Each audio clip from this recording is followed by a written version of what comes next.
Many of our hymns in our book of worship and hymnals will have a structure of A-A-B-A. 1, 2, and 4 are the identical lines, maybe with a little change of harmony, but basically the same line for the first, second, and fourth line, third being the new line.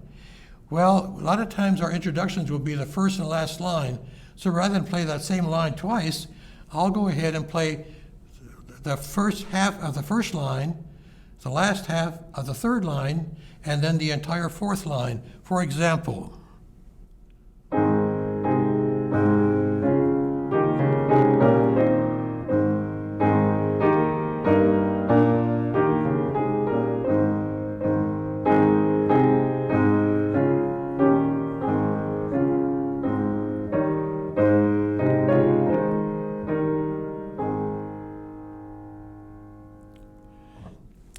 in our Holy Week readings, we will have occasionally a hymn tune that will appear twice in succession with a different text.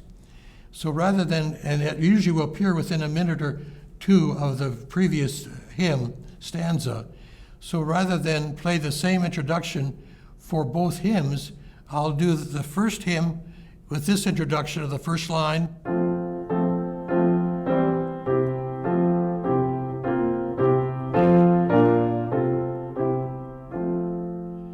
and then when it appears the second time, I'll just play the last line.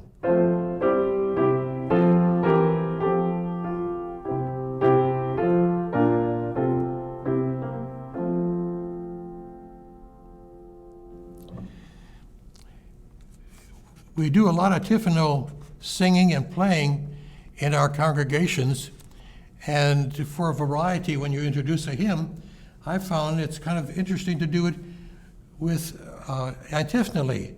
If you're the organ, you just change manuals back and forth, but on the piano, you just change the range. For instance,